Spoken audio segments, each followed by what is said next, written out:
O'rtoqlar, bugun biz mana video olamiz. O'sha qishloqda yana sizga men boy qilamiz. Bizning yerimiz kelganlar, dam olishdan yana ketmoqchilar. Bugun bilib qoldim. Boya o'ynaganimdan keyin keldilar yerimiz. Ender Dragon.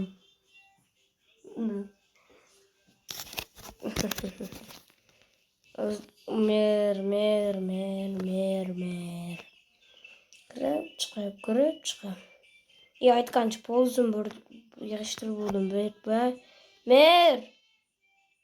Mer.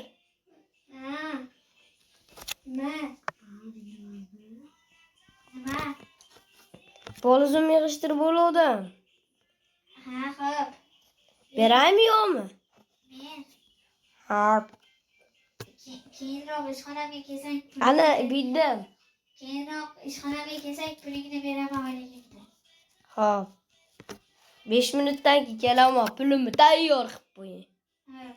Senga nima xohlasam bermayman. Ha, berma butun dunyoni, boshlagaman. Yo'q ali. Ajiyas canımlar eshitmadi.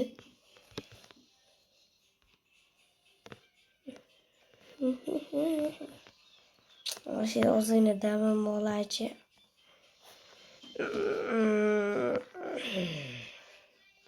Damiyam bo'lmadi. Gittim pulim olgan. Hop. Water drop qilamiz. Desam, suvim yo'q. Avval chiqib ketdim. Yo'q, jonim ketmasa ekan. Voy janoblar, mashxaton top bo'ldi. Janoblar, men sizni oldingizga ketmayapman. Kelyapsan aka.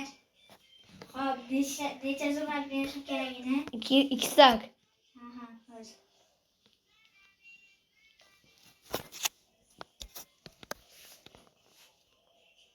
Na, ol.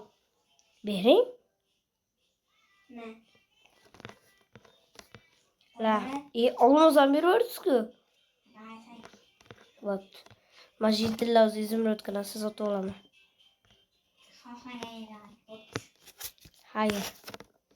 Cheyo Campeño.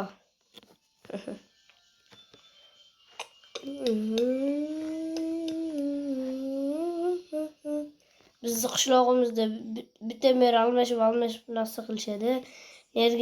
Nergi mer ketishdi va bu mer keldilar. Almashib dam olishadi ular. Issiqda. Qishda bir-birlarini qishloqlarga borib ketishadi. Texnologiya.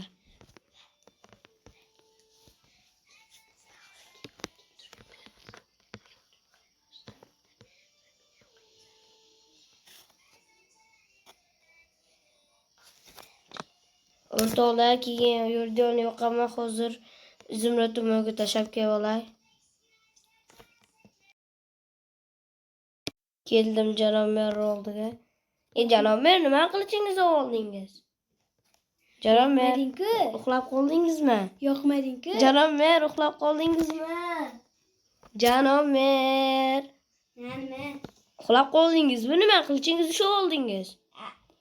Eshitmadingmi? Bu qishloqqa zombilar kechasi hujum qilarkan. Ha, yo'qsanmas, kiyimlarimiz kiyib tayyorgarlik ko'ray. Bo'pti. Videoni o'chirib, keyin o'rtoqlar, mana endi videoni o'chirib tayyorgarlik ko'rishim kerak. O'rtoqlar, videoni yoqmay, video tugadi. Biz zombilar bilan urushib o'ldik. Hammaga xayr. Cheyo Campeño.